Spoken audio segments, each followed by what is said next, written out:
Perfecto, bueno. Buenas tardes para todos, mi nombre es Andrea Mejía, para los que no me conocen.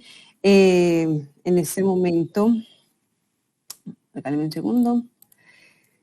En este momento estamos dando inicio a este Conversemos tan especial del día de hoy, que se llama Cómo potencializar equipos de trabajo a través de la innovación. Tenemos a Libardo Castellanos, que pues como ya verán, ahorita se los contaré un poquito más, gran amigo, conocedor del tema, que el día de hoy pues estamos invitando desde Cultura Estratégica. Les doy la bienvenida a Cultura Estratégica. Nosotros somos una empresa que se dedica principalmente a la construcción empresarial. En este momento tenemos dos grandes líneas y ayudamos en el fortalecimiento de la estructura organizacional y también hacemos la transferencia de cómo hacer esa sucesión de emprendimiento a empresa. En este momento tenemos varios aliados estratégicos y bueno, la idea es que podamos tener un rato muy agradable. Bienvenidos todas las preguntas, todos los comentarios. Estaremos pues con una persona que, como les digo, muy conocedora del tema. Él es abogado, ahorita les dirá que es ex abogado, pero él es abogado, especialista en derecho administrativo, también es emprendedor en áreas jurídicas, turísticas y de la tecnología. Es mentor de emprendimiento en el área estratégica, cofundador de la corporación Agile Innova y también es un conferencista que, como les digo, nos va a deleitar con su conversación y, como les digo, tenemos pues la oportunidad de conversar con él y hacerle las preguntas que quieran. Y adicionalmente es un gran consultor en temas de innovación y liderazgo. El día de hoy entonces lo tenemos aquí para nosotros. Y bueno, Liva, te dejo en tus manos esta conferencia, que más que conferencia pues es un conversatorio. Bienvenidos todos nuevamente. No sé si de pronto quieras conocer algunas personas de la audiencia. Tenemos personas de Mitsubishi, también tenemos parte del equipo de Cultura Estratégica y ahorita nos estaba diciendo Diana que tenía una empresa de alitas, entonces estamos a tu disposición. Por aquí estaré y cualquier cosa voy leyendo el chat y te voy haciendo como las preguntas que por él se den, o si alguien levanta la mano, pues le daré la palabra. Muchas gracias por estar acá. Recuerden que nos pueden seguir en nuestras redes sociales. Estos son eventos que hacemos regularmente 2 veces al mes. Aquí pueden encontrar temas de actualidad, pues nosotros los llamamos Conversemos precisamente porque tenemos... queremos una interacción con el público y como pues si nos siguen por redes sociales, precisamente por Instagram, ahorita les dejo todo en el chat, conocerán todos los temas de actualidad que mensualmente tenemos para ustedes. Bueno, sin más preámbulos, ahora sí, Liva, te dejo la palabra. Muchas gracias por la asistencia y espero lo disfruten. Bueno, Andrea, muchas gracias por la invitación y gracias a todos por estar aquí. Por aquí veo algunos conocidos. Les agradezco mucho. Posiblemente algunos han escuchado algunos de estos conceptos, posiblemente a lo mejor en alguna otra charla en la que me hayan acompañado. Pero bueno, les cuento, Andrea les contó un poquito sobre mí, sobre lo que yo hago. Yo soy Libardo Castellanos, luego parte de una corporación que se llama Agile Innova.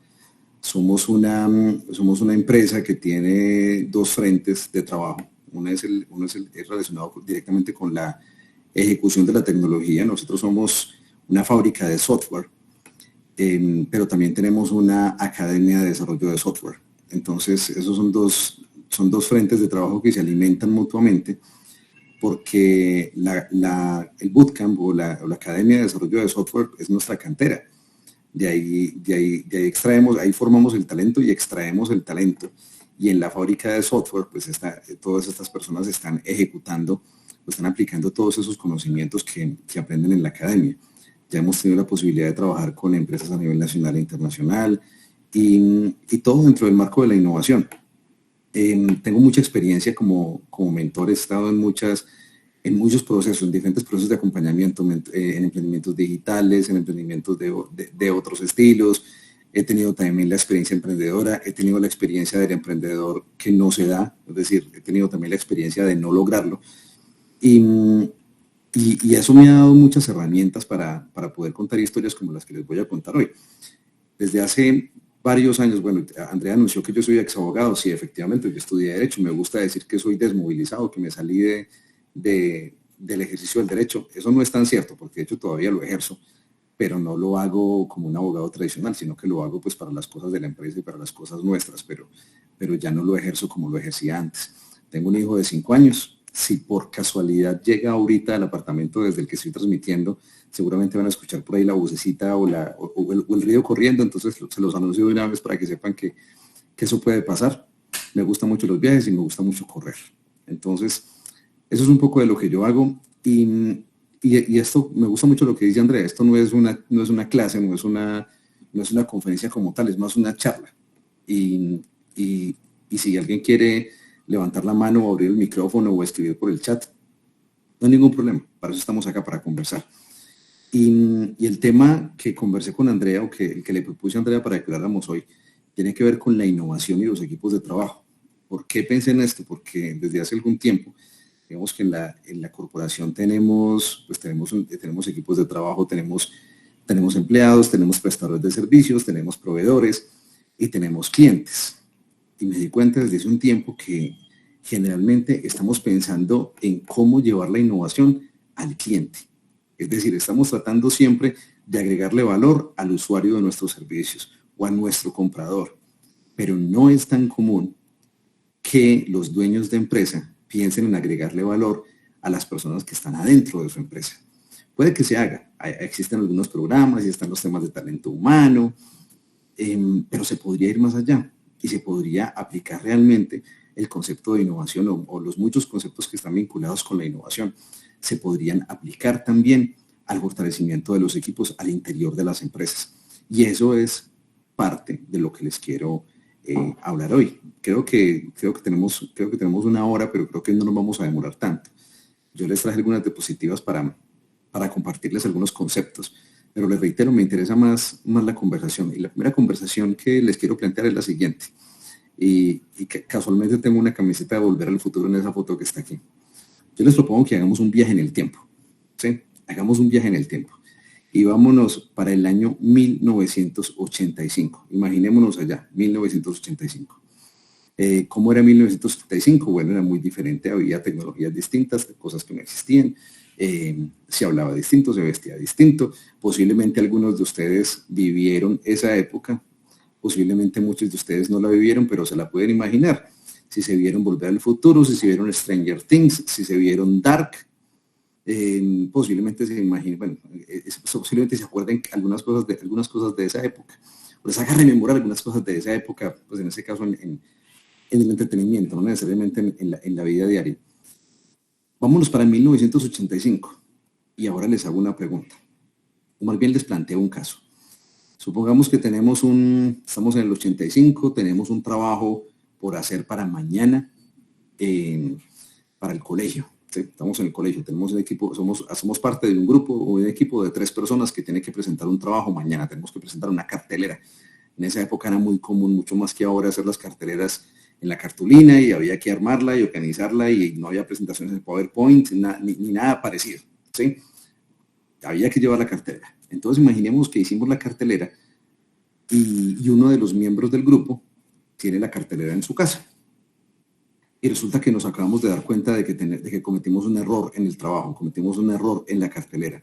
Y tenemos que avisarle a esa persona rapidísimo que haga el cambio en la cartelera. No sé, un error garrafal, o sea, que la hicimos sobre el sistema digestivo y era sobre el sistema solar, no sé, una cosa, así que tenemos que organizarla rápidamente.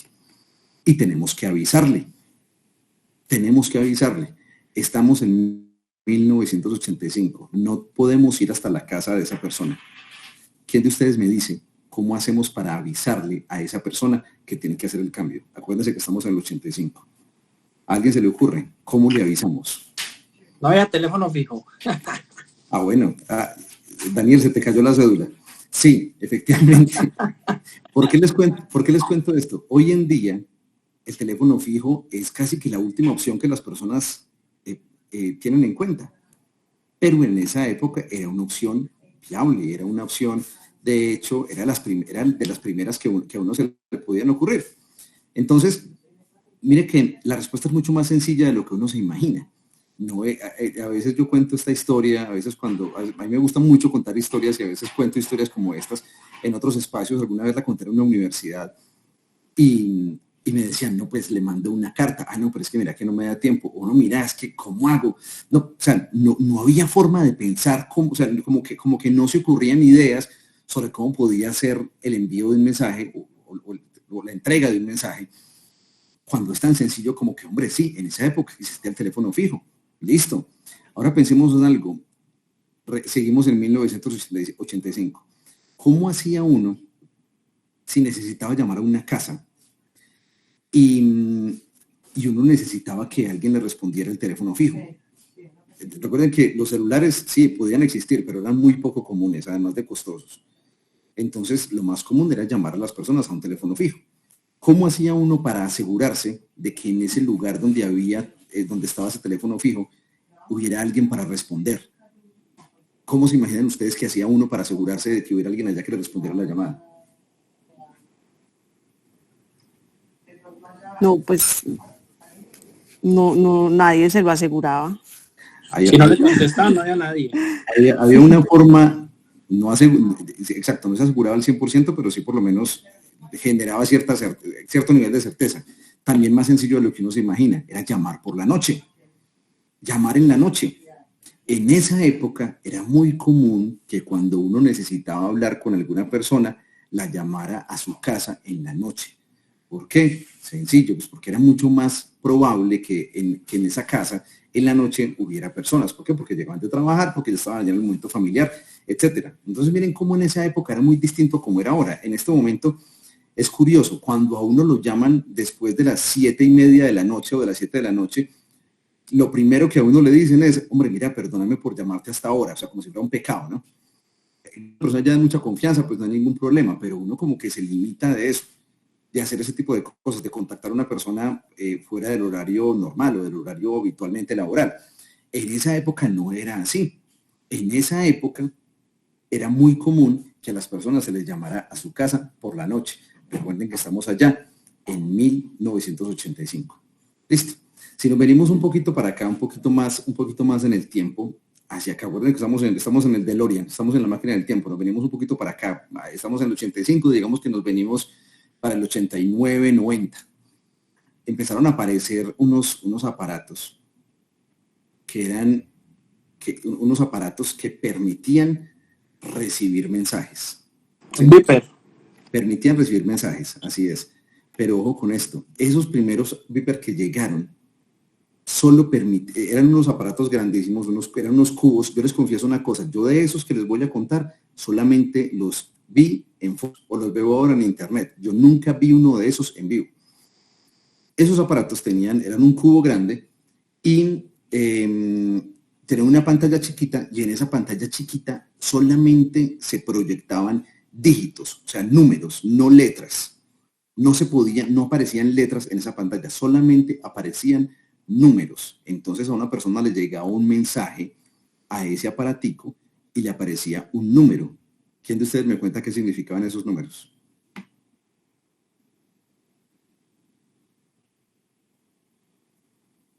Miren, yo les voy a contar cuál es el top de que me han dicho a veces. Y a veces yo cuento esto en algunos espacios y me miran como si yo fuera de la edad de piedra. Me dicen, no, pues mira, de pronto era cada letra representaba cada número representaba una letra del alfabeto. Entonces, por ejemplo, el 1 era la A, el 2 la B, el 3 la C, y entonces uno decodificaba. Hombre, creativo, pero no era así. Hay otras personas que dicen que que había códigos. Entonces, por ejemplo, que uno decía el código, no sé, 528 era la reunión se canceló, el código 345 era nos vemos mañana temprano. Bueno, hay mucha gente ahora que se imagina cómo funcionaba eso, Y también es más sencillo de lo que uno se imagina. Esos números que eran un número de teléfono.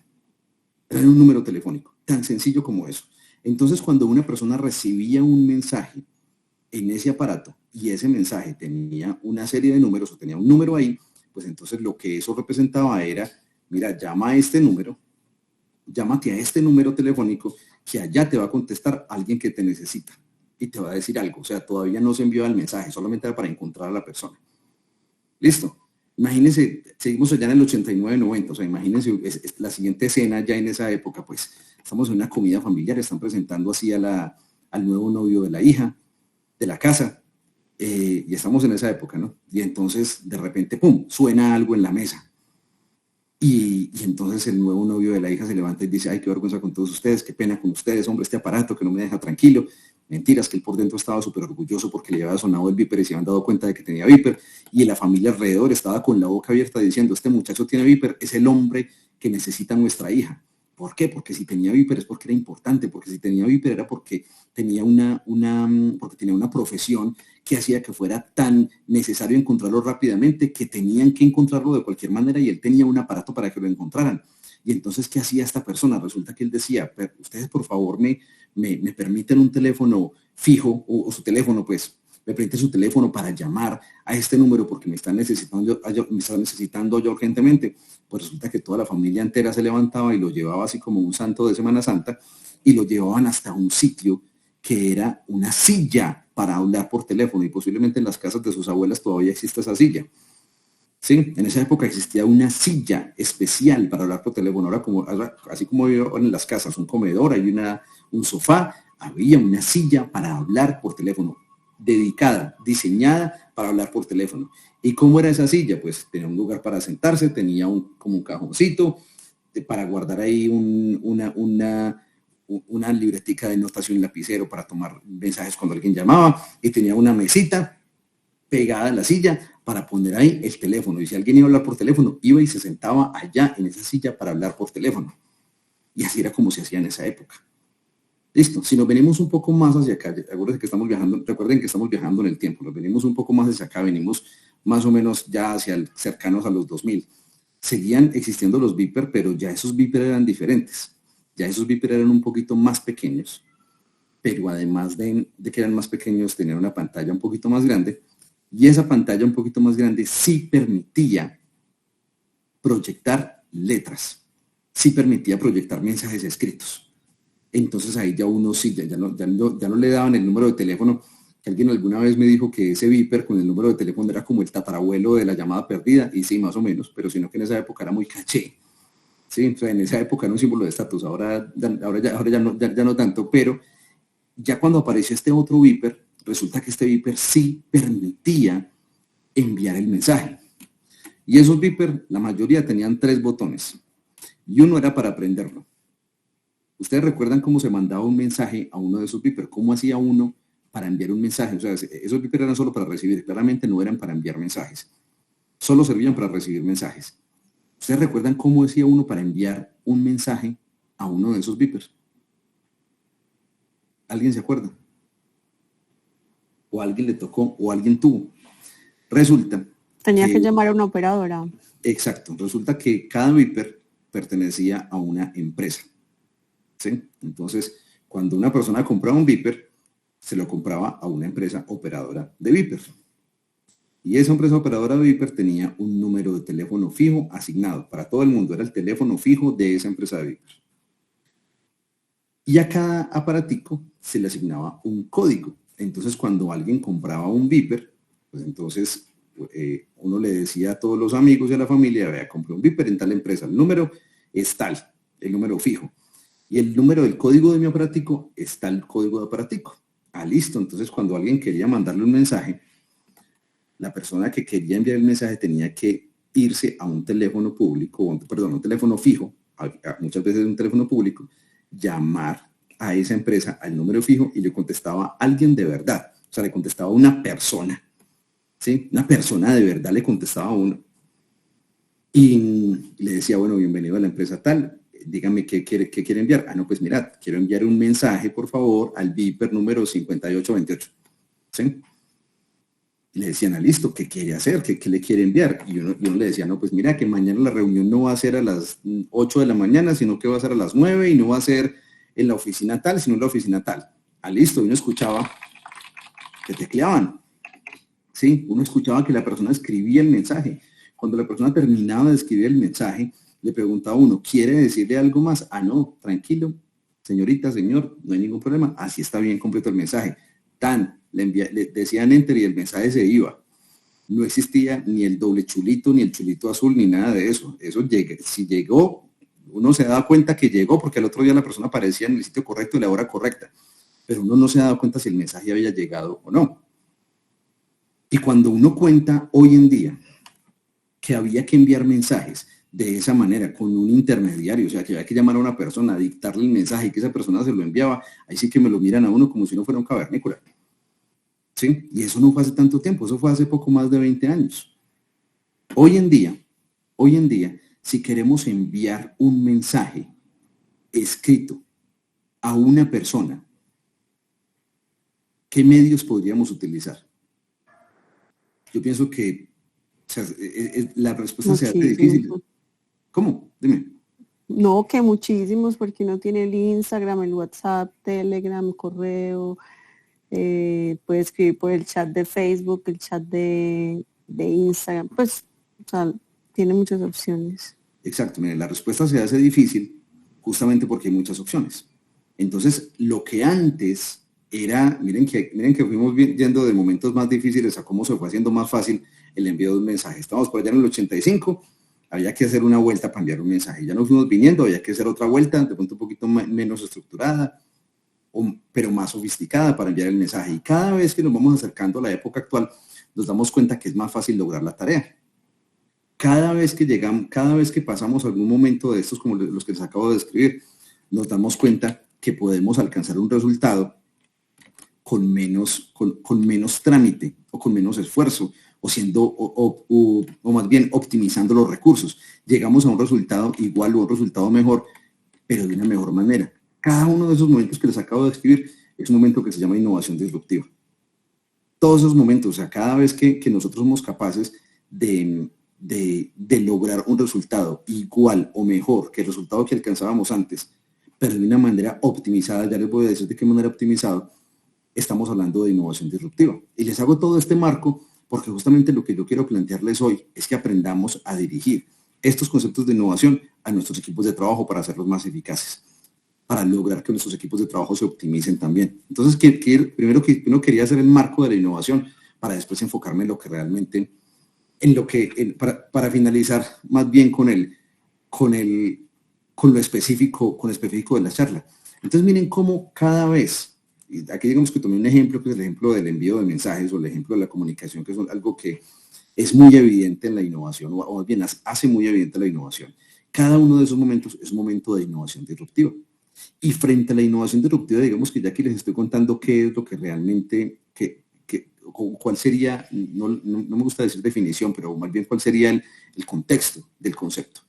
Cada vez que nosotros logramos hacer algo, o más bien alcanzar un resultado de una manera optimizada, un resultado igual o mejor que el resultado que alcanzábamos antes, pero optimizando unos conceptos que les voy a mencionar, ahí estamos hablando de innovación disruptiva. Y ese es el primer contenido, o ese es más bien el primer concepto grande que les quiero plantear frente a la innovación que quiero que construyamos en los equipos de trabajo. Tenemos que lograr el mismo resultado que antes, o un resultado mejor, pero de una manera optimizada. Y ya vamos a ver en un momento cómo lo podemos hacer. Ese sería el primer concepto relacionado con la innovación. El segundo concepto, y me gusta mucho poner esta imagen, no tanto por la imagen, sino porque siempre la pongo para acordarme de contar una historia. Hace algunos años tuvimos la oportunidad con un equipo de trabajo en el que yo estaba de hacer un experimento de innovación en colegios de Medellín. Nos invitaron, la alcaldía de ese entonces pues nos permitió hacerlo y nos repartimos 25 colegios públicos de Medellín.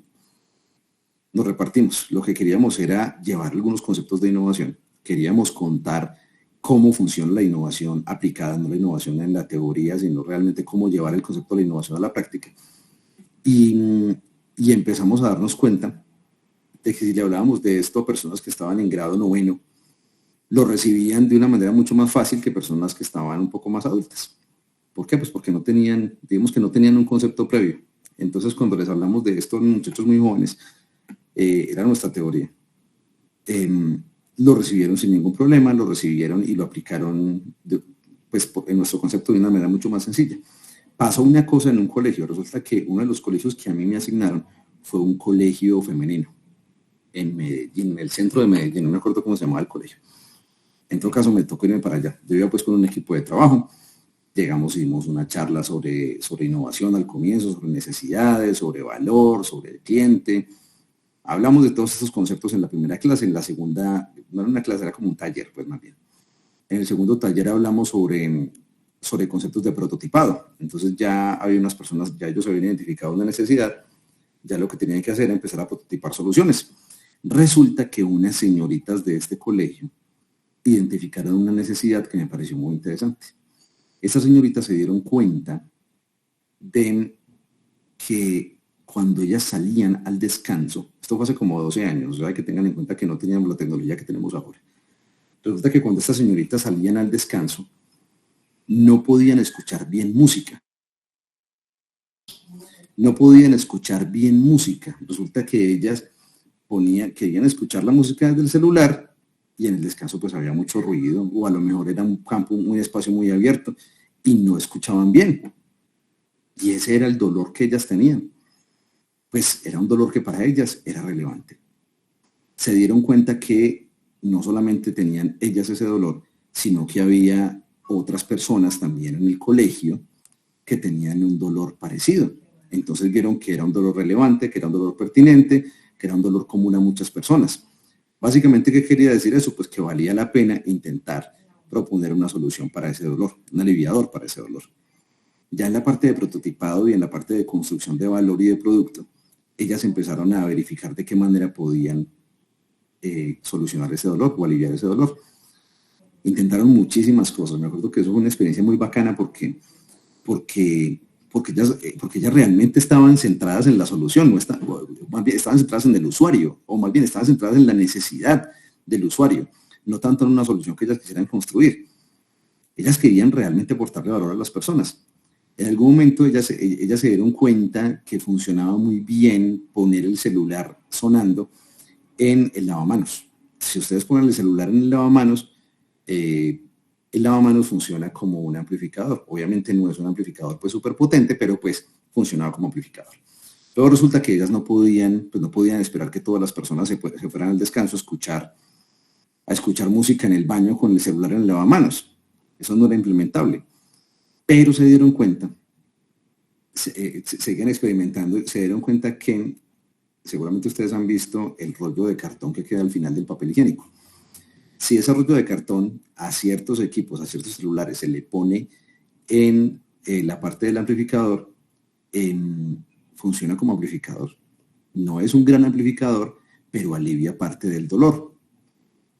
Hicieron el prototipo, estuvo bien, digamos que me pareció llamativo, me pareció curioso. Pero lo más curioso fue que una semana después, cuando llegamos ya a la última sesión, cuando llegamos al último taller, llegamos casualmente a la hora del descanso y, vean pues, nos dimos cuenta que había varios grupos de señoritas que no habían estado con nosotros en el taller. Estaban ahí en el descanso escuchando música y en el celular tenían el cartón del papel higiénico pegado al celular. Les cuento esta historia, ¿por qué? Porque eso es un ejemplo clásico de lo que sí es innovación. Y les cuento esto porque muchas veces la innovación se confunde con la sofisticación, con las cosas que son muy curiosas o muy llamativas o muy bonitas o tecnológicamente potentes. Y resulta que la innovación no es eso.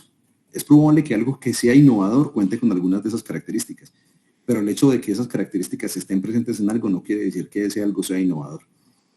Miren cómo aquí, con un tubo de cartón, que yo no tengo ni idea de cuánto cuesta, o sea, yo creo que no tienen, pues no sé si tendrá un valor realmente, posiblemente como reciclaje. Estas señoritas fueron capaces de aliviar el dolor de unas personas que estaban en su entorno. Y eso no se dio porque fueran unas personas muy creativas, no se dio porque fueran unas personas con un coeficiente intelectual muy alto, simplemente se dio porque supieron observar.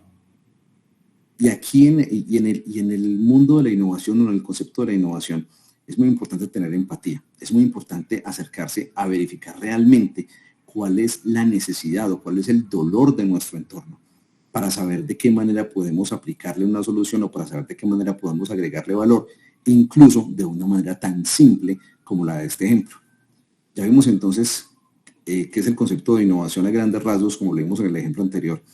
Y con este ejemplo lo que les quiero contar es que la innovación va muy de la mano con la simpleza y que muchas veces lo que es estrambótico, lo que es curioso, llamativo, novedoso, vistoso, aparentemente diferente, no necesariamente es innovador por ser así, como se los acabo de mencionar, porque la innovación va de la mano del valor que se agregue. Por más sofisticado que sea un servicio o una actividad o una funcionalidad o un producto, si no agrega un valor real a las personas, ese producto jamás podrá llegar a ser innovador.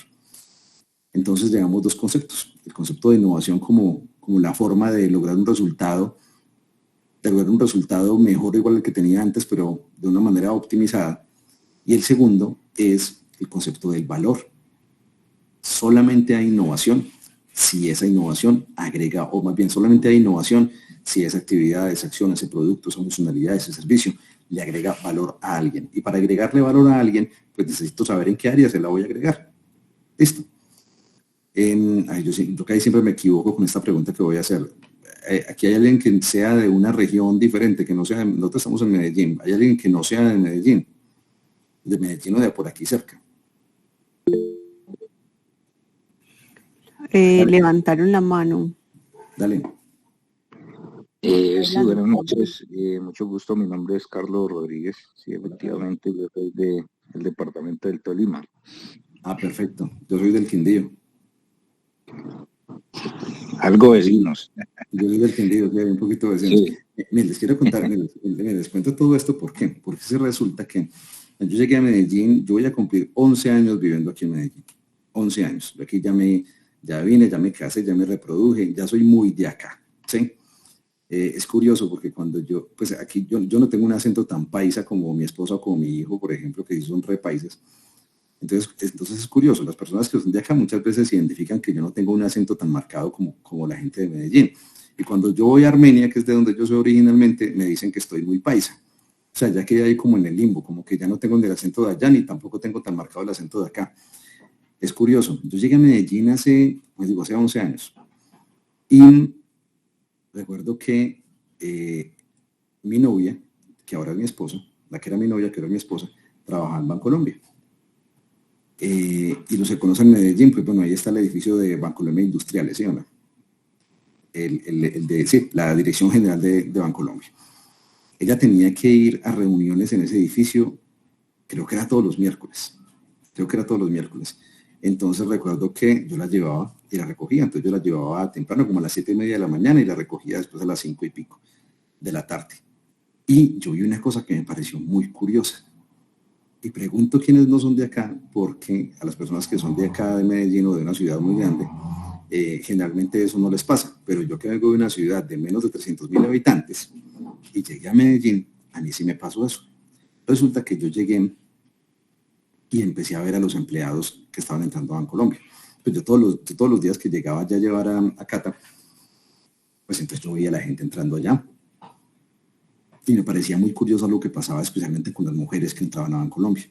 Y es que yo las veía súper elegantes, muy bien vestidas, el pelo súper arreglado, o sea, como que la imagen pues de una corporativa, no, o sea, como que la estructura o más bien los requisitos de llegar al edificio me parecía que eran como muy altos, pues, o sea, que muy exigentes, entonces iban muy bien organizadas, muy bien vestidas.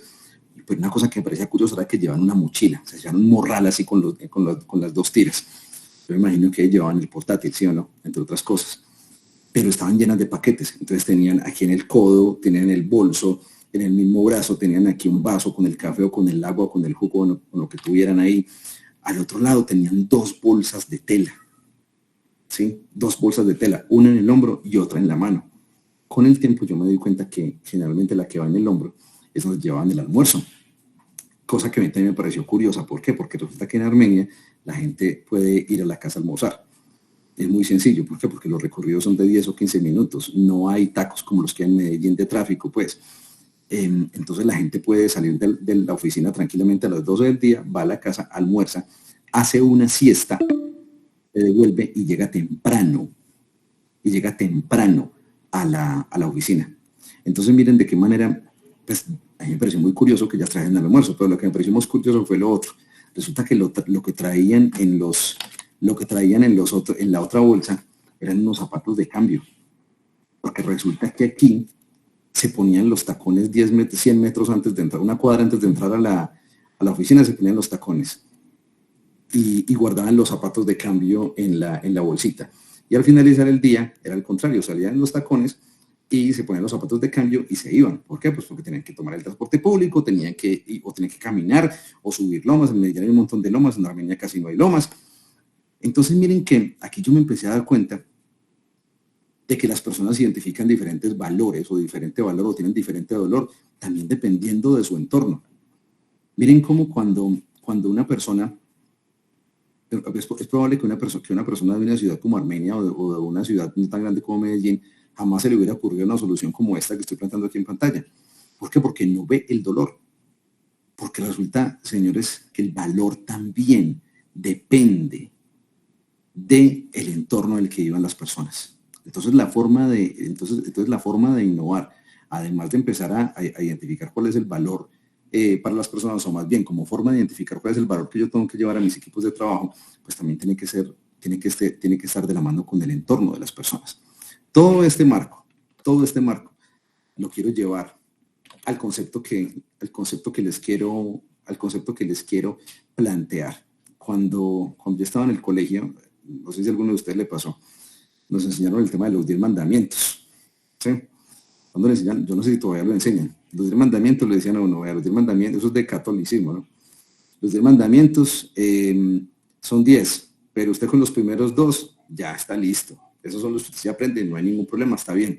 Con la innovación, especialmente con la innovación disruptiva, pues me pasa algo parecido. La innovación disruptiva tiene 7 características, pero con las 3 primeras estamos bien, estamos adentro. Entonces, todo esto que les viene planteando, todo el tema del valor que se le entrega a las personas, del entorno en el que las personas se mueven de tal manera que ese entorno sea el que me diga qué es lo que les duele. Lo que me lleva a decir es que para ser innovador o para lograr que un equipo de trabajo sea realmente innovador, tendríamos que lograr que ese equipo de trabajo alcance los mismos resultados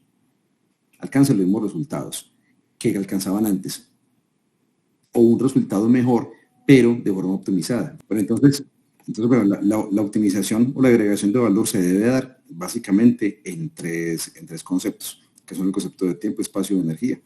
Todos esos ejemplos que vimos, el ejemplo de la comunicación, cómo fuimos haciendo cada vez de una manera diferente el envío de un mensaje, cómo logramos que las personas reciban ese mensaje de una forma más sencilla o más rápida. Básicamente lo que nos plantea eso es que cada uno de esos momentos es un momento en que se optimizó el tiempo, se optimizó el espacio y se optimizó la energía. La innovación funciona muchísimo mejor. La innovación funciona muchísimo mejor o funciona muy bien cuando se agrega valor en esos 3 campos. Entonces, cuando tú con tu servicio, con tu producto, con tus actividades, con tus acciones, eres capaz de lograr que las personas alcancen un mejor resultado que antes. Un igual resultado que antes o un mejor resultado que antes, pero optimizando tiempo, espacio y energía, está siendo realmente innovador. Hay innovaciones tan poderosas que incluso cambian la forma en que las personas hablan. Por ejemplo, si yo hace 15 o 20 años yo hubiera llegado aquí y hubiera dicho, no, mira, qué vergüenza con ustedes, pero se me olvidó la memoria en la oficina. Si ustedes van a decir, este señor se enloqueció. ¿Sí? ¿Por qué? Porque en ese momento el concepto de memoria o la palabra memoria tenía pues, un concepto parecido al que tenemos ahora, pero no tenía uno que ahora sí tenemos, que es el de las memorias USB, por ejemplo. Entonces, cuando hay innovaciones, a veces hay innovaciones tan potentes que son capaces de lograr que las personas le den un nuevo significado a palabras que venían utilizando o que aparezcan palabras nuevas. Otro ejemplo podría ser la nube, ¿sí? Entonces, si yo hace 30 años les hubiera dicho, mira muchachos, acabo de subir unos documentos a la nube. Ustedes me habrían entendido una cosa totalmente distinta a la que me entienden hoy. ¿Por qué? Porque la innovación disruptiva relacionada con la posibilidad de guardar documentos en un espacio virtual en Internet le ha dado un nuevo significado a la palabra nube o a la expresión la nube. Temas tan sencillos como navegar en la red. Hoy en día sabemos que si una persona está navegando en la red es porque probablemente está buscando algo en Internet, ¿cierto?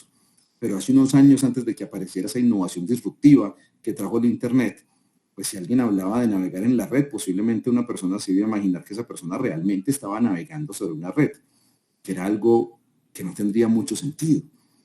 Entonces miren cómo cuando somos realmente innovadores, cuando agregamos valor, podemos incluso empezar a generar nuevas normas de comportamiento.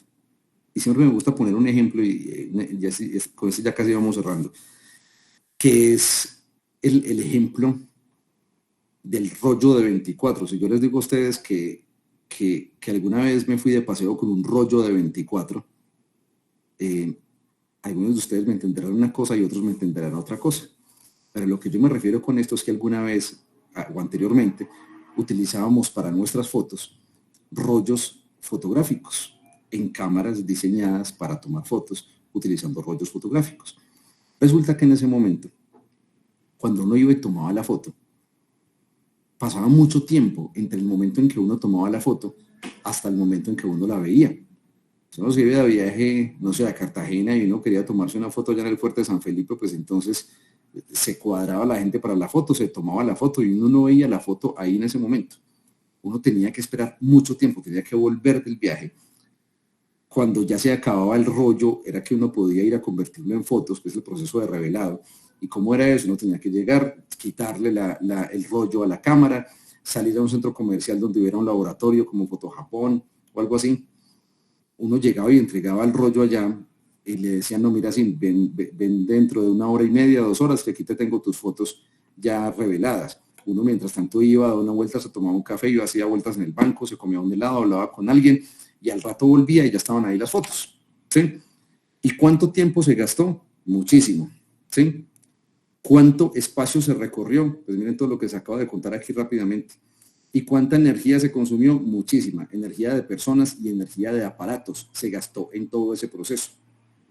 Hoy en día, para llegar a ese mismo resultado de ver la foto, yo puedo hacerlo de una manera mucho más sencilla. Con una herramienta como WhatsApp, por ejemplo, yo puedo tomar la foto, ¿sí? Muy bien, con el celular yo puedo tomar la foto, puedo verla y con una herramienta como WhatsApp yo puedo compartirla inmediatamente. Entonces estoy optimizando el tiempo. Si yo le quiero mandar la foto a mi abuelita y mi abuelita no vive en Medellín, sino que vive en Miami, pues igual se la puedo mandar y la distancia no importa, el espacio se elimina, se está optimizando el espacio. ¿Y cuánto me demoré? Pues me demoré lo mismo, se está optimizando el tiempo. ¿Cuánta energía gasté? Ah, pues sí, pues gasté energía de algunos aparatos y gasté energía de mis dedos enviando la foto, pero realmente optimicé estos 3 conceptos, tiempo, espacio y energía.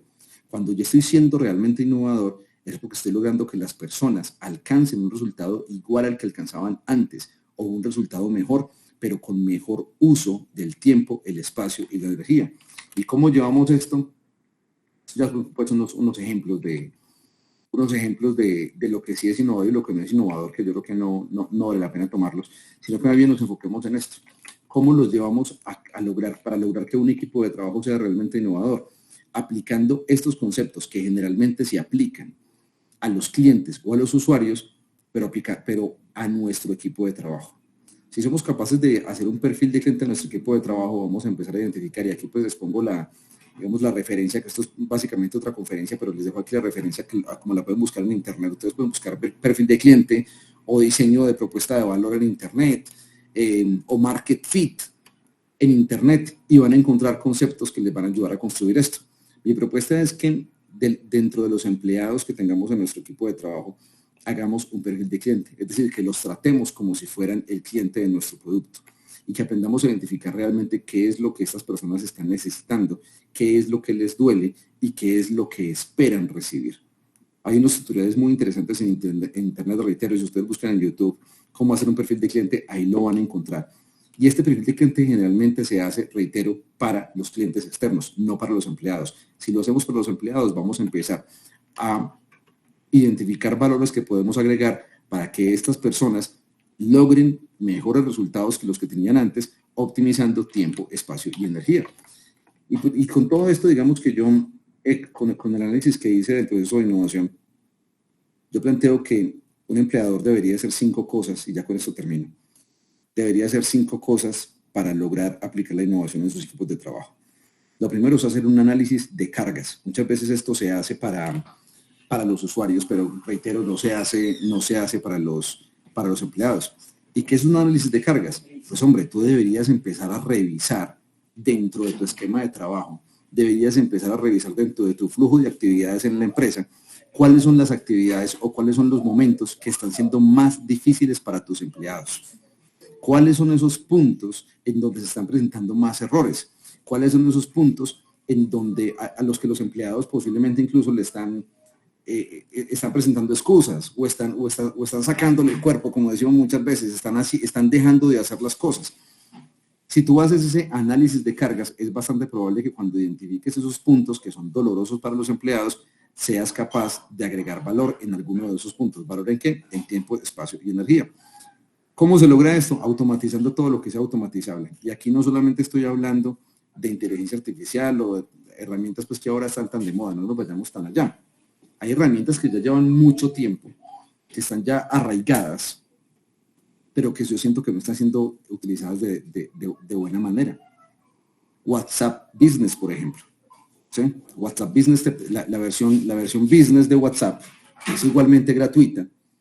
Simplemente es instalar otra aplicación en el celular, te permite automatizar respuestas, te permite cargar tus catálogos, te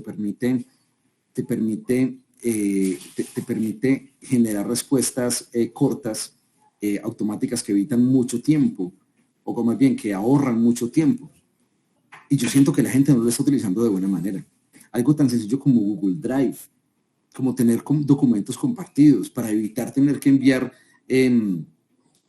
archivos adjuntos a los correos. Algo tan sencillo como tener en Google Drive un documento de cálculo parecido a un Excel compartido para llevar un control de actividades. Es tremendamente sencillo y es tan sencillo que muchas veces parece que no fuera útil. Y esto es una forma muy sencilla, incluso gratuita, de automatizar lo automatizable. ¿Por qué? Porque no solamente estamos utilizando una herramienta diferente, sino que estamos utilizando esa herramienta para agregar valor. Recuerden, las tres palabras clave de la conferencia de hoy: tiempo, espacio y energía. Si logramos que las personas logren un resultado igual o mejor, optimizando tiempo, espacio y energía, estamos siendo realmente innovadores. La optimización de roles. Una recomendación que siempre hago a los emprendimientos es que escriban. Así no sea un tema legal, así no vayan a la notaría, así no vayan a registrar eso en ninguna parte, pero que se sienten y escriban cuáles son los roles de cada uno. Que lo escriban y que lo socialicen, y que lo compartan y que lo comenten y que tomen la decisión de asignarse sus roles. Reitero, no tiene que ser un tema eminentemente legal. El solo hecho de llegar a acuerdos internos y de escribir en qué consiste cada rol y cuál es el alcance de cada rol puede hacer que los roles se optimicen. Reducir los clics. No sé si ustedes han visto, hay una lucha grandísima por las herramientas de transporte. Me refiero a Uber, Didi, InDriver, toda esta gente que está luchando, que está en el mercado por llevar a la gente de un lugar a otro, están en una lucha tremenda. Y un componente de esa lucha es la reducción de clics. ¿Qué quiere decir reducción de clics? La persona que llegue al resultado que necesita con menos acciones, esa persona va a decidirse por esa herramienta que le genera menos acciones. Por ejemplo, si tú cada vez que ingresas tienes que leer los términos y condiciones y darle a aceptar a los términos y condiciones, darle un chulito, una cajita donde dice sí, acepto, y después darle continuar, ahí ya llevas 2 clics, un scroll y 2 clics. Pero resulta que hay otra herramienta que te dice, por el hecho de pedir, por el hecho de solicitar el servicio, estás aceptando nuestros términos y condiciones. Todo el mundo los va a aceptar, o sea, si alguien se mete ahí va a aceptar los términos y condiciones, pero esta herramienta se está diciendo, no te preocupes, no tienes que leer nada ni dar 2 clics, Simplemente cuando tú utilizas mi servicio, estás aceptando mis términos y condiciones. Si no lo quieres hacer, entonces ahí sí da clic acá. Yo les aseguro que es un porcentaje muy reducido de las personas que le dan clic a esa opción de no aceptar los términos y condiciones. Pues para qué lo van a hacer y ya se metieron a pedir el servicio. Cuando hablo de reducir clics, entonces, con este ejemplo lo que les digo es, hombre, esto tiene mucho que ver con el análisis de cargas, con lo que dijimos en el punto 1. Si yo soy capaz de quitarle puntos a mi flujo de trabajo, si yo soy capaz de reducirle momentos a mi flujo de trabajo, estoy haciendo una minimización de la inconformidad del equipo de trabajo. Es decir, si yo estoy quitándole arandelas al proceso, si yo estoy haciendo que la vida de mis empleados sea más sencilla sin bajarle la calidad a nuestro servicio, estoy reduciendo clics. Ese es el concepto que les quiero plantear. Y cuando ustedes hagan el mapa de valor del empleado, ustedes van a encontrar realmente qué es lo que este empleado necesita. En una conferencia a la que me invitaron hace unos días, compartí con yo no sé si era socióloga, pero una persona que estaba hablando justamente del tema de la empatía con los equipos de trabajo. Y ella decía que era muy común que a las personas las castigaran o que recibieran una sanción, pues, por ejemplo, llegar tarde, pero que en muy pocas partes les preguntaban por qué había llegado tarde.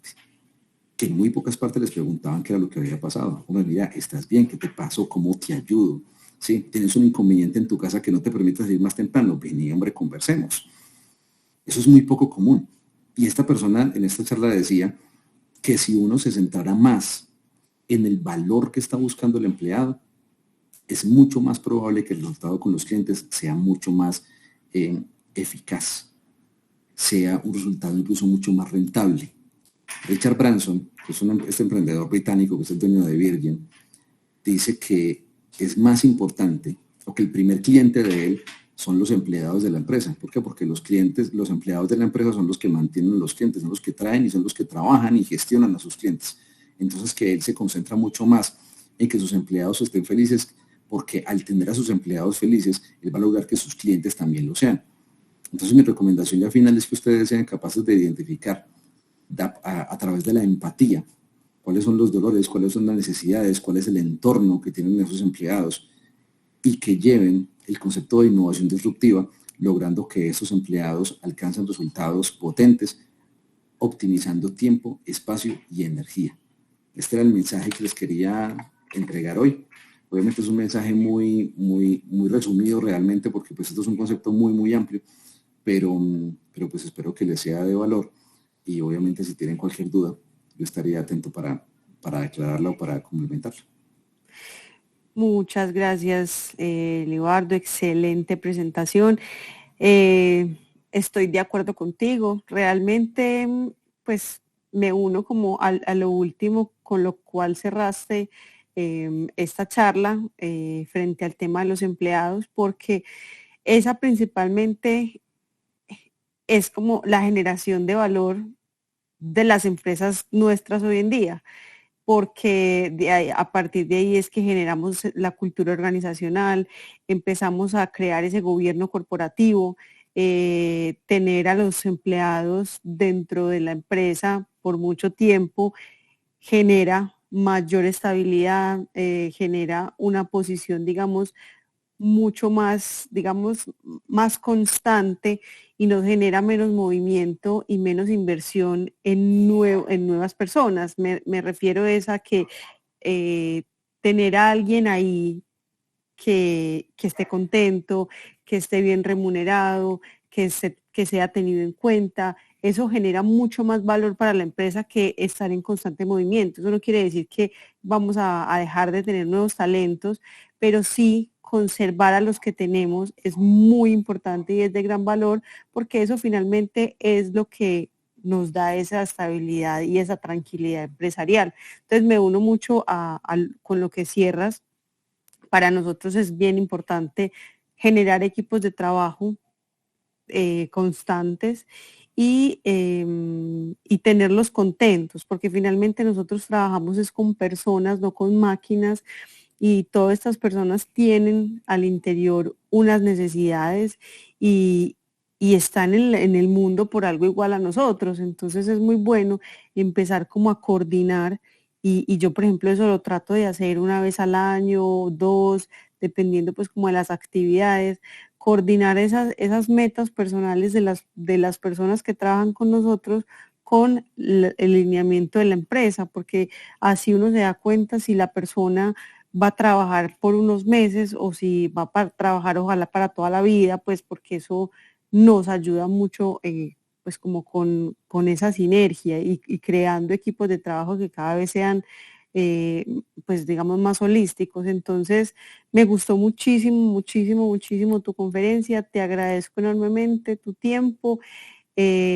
Como sabes, pues me encanta la conversación contigo y bueno, no, de verdad que muy, muy chévere el espacio. Les agradezco a todas las personas que estuvieron acá, a las que se pudieron conectar, pues muy, muy bueno que pudieron terminar